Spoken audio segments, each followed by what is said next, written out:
Rajkumar sir உங்ககிட்ட இருந்தே தொடங்கலாம் நினைக்கிறேன். ஏற்கனவே 2 மாதங்களாக சிலிண்டர் கிடைப்பதில் தட்டுப்பாடு. நேரடியாக மத்திய அரசின் மீது குறை சொல்லிவிட முடியாது. காரணம், இது இரு நாடுகளுக்கு இடையிலான மோதலின் போது நமக்கு வரவேண்டிய வரத்து குறைவின் காரணமாக தட்டுப்பாடு நீர்கள். ஆனால் இந்த தட்டுப்பாடை பயன்படுத்தி கூடுதல் விலைக்கு ஏற்கனவே விற்கப்படுகிறது. அது ஒரு குற்றச்சாட்டு இருக்கு. இப்போ ஒரே நாளில் 1000 ரூபாய் அளவுக்கு 993 ரூபாய் உயர்த்தப்பட்டிருக்கிறது. என்ன மாதிரியான சிக்கல்களை இந்த விலையேற்றத்திற்கு பிறகு நீங்கள் சந்திக்க தொடங்கியிருக்கீங்க? நீங்கள் சரியாக குறிப்பிட்டீர்கள். இது ஒரு சர்வதேச பிரச்சனையாகத்தான் முதலிலே எடுத்துக்கொள்ளப்பட வேண்டும். எப்பொழுது இந்த வளைகுடா போர் ஆரம்பித்ததோ அன்றைக்கே உலக நாடுகள் அனைத்திற்கும் இந்த அத்தியாவசிய தேவையின் நிதர்சனமான தாக்கம் புரிந்திருக்கிறது. அந்த வகையிலே பிப்ரவரி மாதம் இந்த எரிவாயுனுடைய விலை 2000 2150 ரூபாயாக உயர்த்தப்பட்டது. அதை ஓரளவு பொறுத்து கொண்டு தொழில்களை, சிறு குறு தொழில்கள் அனைத்து, இது உணவகங்கள் மட்டுமல்ல, ஒட்டுமொத்த சிறு குறு தொழில்களையும் பாதிக்கின்ற ஒரு நிலை உருவாக இருக்கிறது. அதை சிறு குறு தொழில்கள் எதிர்நோக்கி அதிலிருந்து வெளியேறும் சூழலை உருவாகி கொண்டிருந்த நேரத்திலே திடீரென நேற்று ஒரே நாளில் 993 ரூபாய் விலையேற்றம் செய்யப்பட்டு வணிக பயன்பாட்டுக்கான சிலிண்டர்களின் விலை இன்றைக்கு 3237 ரூபாய் என்கிற நிலைப்பாட்டிற்கு மத்திய அரசு அறிவித்திருக்கிறது. இது மத்திய அரசு என்று சொல்வதை விட மத்திய அரசு சார்ந்த நிறுவனத்தினுடைய விலைகள். மத்திய அரசு அதில் அந்த அரசின் பங்களிப்போடு நடந்து கொண்டிருக்கின்ற அந்த வணிக நிறுவனங்களுடைய விலைப்பட்டியல். ஒரு வணிகம் என்பது லாப நோக்கோடு தான் செயல்படும். அந்த வகையிலே வணிக பயன்பாட்டுக்கான அந்த எரிவாயு, பெட்ரோல், டீசல், அது சம்பந்தப்பட்ட அனைத்து பொருட்களுக்குமே இந்த போர்க்கால சூழலிலே அமெரிக்க அரசின் ஏகாதிபத்திய இந்த நடவடிக்கைகளின் காரணமாக, இந்த ஈரான் மீது தொடுக்கப்பட்ட போரின் காரணமாக இந்த நிலைப்பாடு சர்வதேச அளவில் ஏற்பட்ட பொழுது அதனால் பாதிக்கப்படுகின்ற விதத்தில் தான் இன்றைக்கு நாம் இந்த எரிவாயு தட்டுப்பாட்டை சந்தித்துக் கொண்டிருக்கின்றோம். இதை பயன்படுத்தி ஒரு சில தனியார் நிறுவனங்கள் இந்த எரிவாயுவை அதிக விலைக்கு விற்பதாகவும் புகார்கள் வந்து கொண்டிருக்கின்றன. இதை மத்திய மாநில அரசுகள் கவனத்தில் கொண்டு இந்த குடிமைப் பொருட்களின் மீது கவனம் செலுத்துகின்ற அதிகாரிகளை வைத்து அவர்கள் மீது நடவடிக்கை எடுக்க வேண்டும் என்பது எங்களுடைய நிலைப்பாடு. 2150 ரூபாயாக இந்த எரிவாயு சிலிண்டர் இருந்த நேரத்திலே அது 4000, 4500, 5000 என்று 6000 ரூபாய் வரைக்கும் கூட விற்கப்பட்டிருப்பதாக செய்திகள் வந்திருக்கின்றன. இப்பொழுது ஒரே நாளில் 1000 ரூபாய் விலையேற்றம் பெற்றிருப்பதனால் இன்னும் இந்த பிளாக் மார்க்கெட்டில் சென்று கள்ளச்சந்தையில் விற்பவர்களுக்கு இது இன்னும் ஊக்கத்தை தந்துவிடுமோ என்கிற ஒரு நிலைப்பாடும் இப்பொழுது எழுந்திருக்கிறது. இதையெல்லாம் தவிர்க்க வேண்டும் என்று சொன்னால் மத்திய மாநில அரசுகள் இணைந்து இந்த நிறுவனங்கள் வைத்திருக்கின்ற எரிவாயுவினுடைய இருப்பு இவற்றையெல்லாம் கவனத்தில் கொண்டு அதை சரியான முறையில் விநியோகத்திற்கான நடவடிக்கைகளை எடுத்தால் மட்டுமே, குறிப்பாக உணவகங்கள் என்பது சமுதாய சேவை சார்ந்த ஒரு தொழில். அனைத்து சிறு குறு நிறுவனங்கள் பாதிக்கப்பட்டாலும் கூட பெரிய அளவில் பாதிக்கப்படுவது உணவகங்கள் தான். உணவகங்கள், இந்த கேட்டரிங் டெக்னாலஜியில் கேட்டரிங் வைத்திருப்பவர்கள், இது போன்ற துறையில் இருப்பவர்களுக்கு இது ஒரு மிகப்பெரிய இழப்பை ஏற்படுத்தும் என்பதிலே சந்தேகமே இல்லை. எனவே இது இந்த உணவகங்கள் மற்றும் கேட்டரிங் தொழிலில் ஈடுபட்டிருக்கின்ற, டீ கடை வைத்திருக்கின்ற இவர்களுக்கெல்லாம் பாதிப்பை ஏற்படுத்தாமல் இருக்க வேண்டும் என்று சொன்னால், இதை நம்பியிருக்கின்ற பொதுமக்கள் அவர்களுக்கும் பாதிப்பு ஏற்படாமல் இருக்க வேண்டும் என்று சொன்னால் நிச்சயமாக இதில் அரசுகள் தலையிட்டு உரிய தீர்வுகள் எட்டப்பட வேண்டும். ஆனால் மத்திய பெட்ரோலியம் மற்றும் இயற்கை எரிவாயுத்துறை அமைச்சகம் ஏற்கனவே கூடுதல் விலைக்கு விற்கக்கூடிய விற்பனையாளர்களை நாங்கள் கண்டறிகிறோம், அவர்கள் மீது நடவடிக்கை எடுக்கிறோம் அப்படின்னு சொல்கிறாங்க. இன்னும் சொல்லப்போனால் உங்களை போன்ற ஹோட்டல் தொழில் நடத்தக்கூடியவர்கள் ஒரு கட்டணமில்லா தொலைபேசி எண்ணை கொடுத்து இதில் நீங்கள் புகாரும் அளிக்கலாம், ஒரு வேளை கூடுதல் விலைக்கு விற்றால்னு. ஏற்கனவே இத்தனை நடவடிக்கைகளை எடுத்து விட்டாங்க. ஆனாலும் ஹோட்டல் தொழில் ஓட வேண்டும், தினசரி அன்றாட நம்முடைய விற்பனை செய்ய வேண்டும் அப்படின்றதன் அடிப்படையில் கூடுதல் விலைக்கு ஹோட்டல் உரிமையாளர்கள் அந்த சிலிண்டரை வாங்குறாங்க. அப்போ எந்த இடத்துல கட்டுப்படுத்த முடியும் நீங்கள் நினைக்கிறீங்க? ஒன்று, நீங்கள் புகார் அளிக்கணும். மத்திய அரசு நடவடிக்கை எடுக்கணும்னா புகார் அளிப்பதுதான் ஒரு முக்கிய முடிவாக இருக்கும். அது எதுவுமே நடக்காம மத்திய அரசு இன்னும் நடவடிக்கை எடுக்கப்பட வேண்டும் அப்படின்றது எந்த கோணத்துல, என்ன மாதிரி எடுக்க வேண்டும்? ஏற்கனவே தெரிந்து கொள்ள வேண்டும். ஒரு வணிகம் நடக்கிறது என்று சொன்னால் அதுக்கு அத்தியாவசிய தேவை. இப்ப உணவகத்தை பொறுத்தவரையிலே எரிவாயு ஒரு அத்தியாவசியமான தேவை. அது இல்லாமல் உணவுகள் தயாரிக்க முடியாது. உணவகத்தை மூடினால் அதில் வேலை பார்க்கின்ற பணியாளர்கள், மரபுசாரா தொழிலாளர்கள், நூற்றுக்கணக்கான, ஒரு உணவகத்தை முடிந்தால் நூற்றுக்கணக்கான தொழிலாளர்கள் வேலை வாய்ப்பு இழக்க நேரிடும். ஒன்று. இரண்டாவது, உணவகத்தை திறந்து மூடி அப்படியெல்லாம் செய்யக்கூடிய தொழில் அல்ல அது.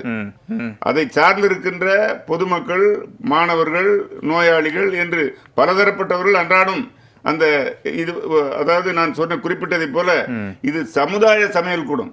உணவகங்கள் என்பவை ஒரு சமுதாய சமையல் கூடங்கள், பொது நோக்கோடு செயல்படுவதை. அவை மூடப்பட்டு விட்டால் அதனால் ஏற்படுகின்ற பாதிப்பு அனைத்து தரப்பினரையும் பாதிக்கும் என்பதனாலும், ஒரு நாள் கடை அடைத்து விட்டாலும் அடுத்த நாள் வாடிக்கையாளர்கள் குறைந்து போகக்கூடிய நிலை உருவாகும் என்பதனாலும், எப்படியாவது அந்த உணவகத்தை நடத்திட வேண்டும் என்ற ஆதங்கத்திலே அவர்கள் விலை கூட கொடுத்து வாங்குவதற்கான வாய்ப்புகள் இருக்கிறது, இல்லை என்று மறுக்கவில்லை. ஆனாலும் அது வாங்குவது தவறு என்று தெரிந்தாலும் வாங்கித்தான் ஆக வேண்டும். என்னன்னா, இந்த பணியாளர்களுக்கு வேலை வாய்ப்பு வழங்க வேண்டும், பொதுமக்களுக்கான சேவையை தொடர்ந்து வேண்டும். ஒரு குறிப்பிட்ட ஃபங்க்ஷன் இருக்கும், அந்த ஃபங்க்ஷனுக்கான பணியை நாங்கள் நிறைவு செய்ய வேண்டும். இப்படி பலதரப்பட்ட ஐடி கம்பெனிகள் இருக்கும், அதற்கான விநியோகத்தை நாங்கள் தொடர்ந்திட வேண்டும். இப்படி பல வகையிலும் நெருக்கடி மிகுந்த ஒரு தொழில் இது. இந்த தொழிலை தக்க வைத்துக் கொள்ள வேண்டும் என்று சொன்னால் அதை நிரந்தரமாக நாங்கள் நடத்தி கொண்டிருந்தால் மட்டும்தான் அந்த தொழிலை தக்க வைத்துக் கொள்ள முடியும். அதற்கான மாற்று ஏற்பாடுகள் எத்தனையோ நாங்கள் முயற்சி செய்து கொண்டிருந்தாலும் கூட எரிவாயு என்பது அடிப்படை தேவை. அது இல்லாமல் உணவகங்கள் இயங்க முடியாது.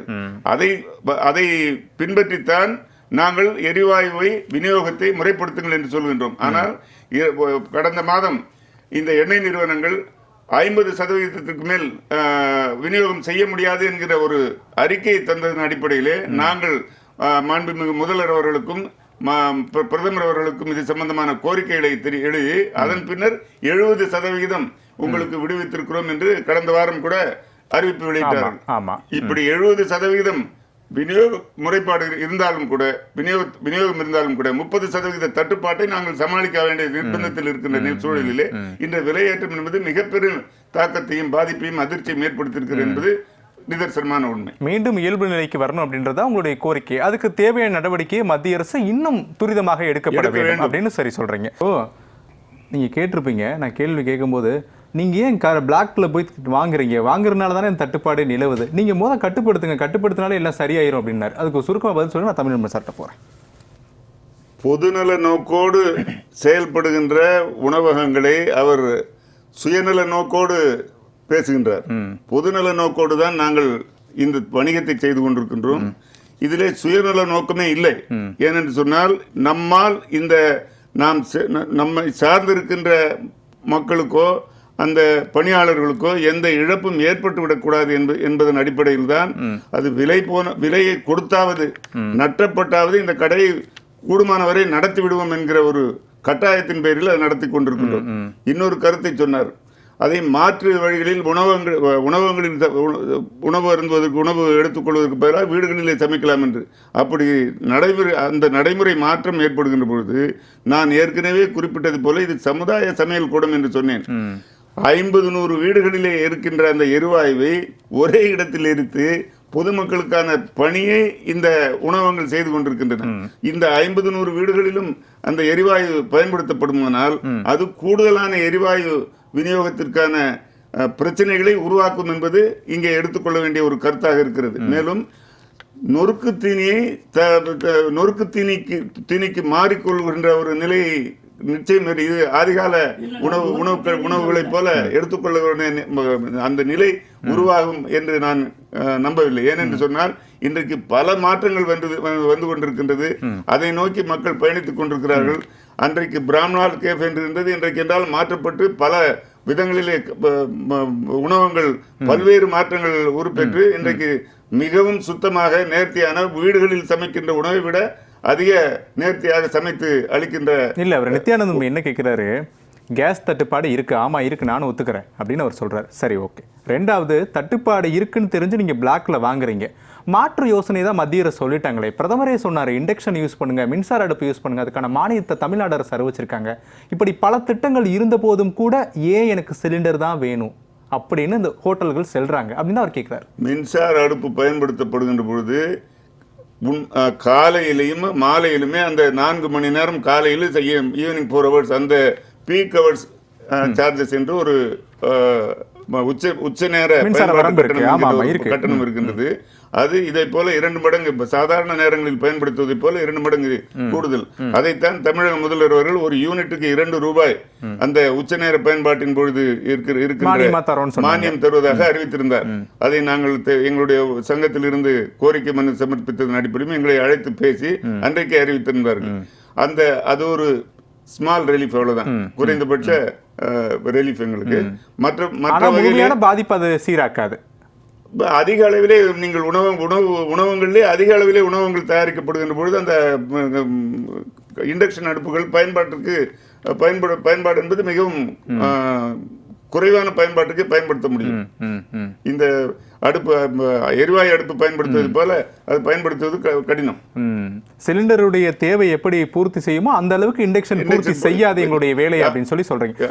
சரி ராஜ்குமார் சார், அடுத்த கட்ட நிலைக்கு நம்ம செல்ல வேண்டிய ஒரு காலத்தில் வந்துட்டோம். இவ்வளவு நாள் எரிவாயுவை வச்சு நம்மளுடைய வேலைகள் நடந்துச்சு அப்படின்னா இப்போ மின்சாரத்தை வைத்து வேலைகளை நகர்த்த வேண்டிய இடத்துக்கு வந்துட்டோம் அப்படின்றாங்க. அது சரியானதா? அப்படி நகர்த்தக்கூடிய பட்சத்தில் ஹோட்டல்கள் முழுமையாக இயங்குமா? என்ன நடக்கும் உண்மையிலே சுருக்கமா? மின் அடுப்புகளை பயன்படுத்தி நிச்சயமாக அவர் சொன்ன கருத்தை நானும் ஆமோதிக்கிறேன். மின் அடுப்புகளை பயன்படுத்துவதற்கான வாய்ப்புகளை ஏற்படுத்த வேண்டும். அதே போலவே மின் அடுப்புகளினுடைய அந்த விலைகளை கட்டுப்படுத்தவும் மற்றும் மின் கட்டண குறைப்பும் இப்படி பல வகையிலும் யோசித்து அமல்படுத்தினால் அவர் சொல்கின்ற அந்த கருத்து நிச்சயமாக ஏற்றுக்கொள்ளக்கூடிய கருத்தாக இருக்கிறது. ஆனாலும் கூட உடனடியாக இந்த மாற்றங்கள் ஏற்படுவது என்பது மிகவும் அரிதான ஒன்றாக இருக்கும். குறைந்தபட்சம் 6 மாதம் முதல் ஓராண்டு வரை இது எடுத்துக்கொள்ளும். அந்த சூழலில் நிச்சயமாக இது போன்ற நடைமுறையை நாம் ஏற்றுக்கொள்வதற்கான வாய்ப்புகளை அரசுகள் உருவாக்கி தர வேண்டும். கட்டண குறைப்பு, மின் அடுப்புகளினுடைய கட்டணங்களினுடைய விலை நிர்ணயம் போன்றவற்றை செய்து தந்தால் உணவகங்கள் நிச்சயமாக அவற்றை ஏற்றுக்கொள்ளும் என்பதை இங்கே பதிவு செய்ய விரும்புகிறேன். அதே போலவே இந்த சூழலில் கடையை அடைத்து மீண்டும் அந்த தொழிலை செய்வது என்பது இயலாத காரியம் என்பதனால் உணவகங்களுக்கு எப்படியாவது இந்த விலை ஏற்றத்தை தவிர்த்து மத்திய அரசு அதற்கான வழிவாய்ப்பை ஏற்படுத்தி தந்தால் இன்னும் சிறப்பாக இருக்கும். உணவகத்தின் உரிமையாளர் மட்டுமல்ல, அதனை நம்பி இருக்கக்கூடிய சார்ந்து இருக்கக்கூடிய வாழ்வாதாரமும் பாதிக்கும் அப்படின்னு உங்களுடைய கருத்தா இருக்கு. சரி, நிறைவா எடுத்துக்க.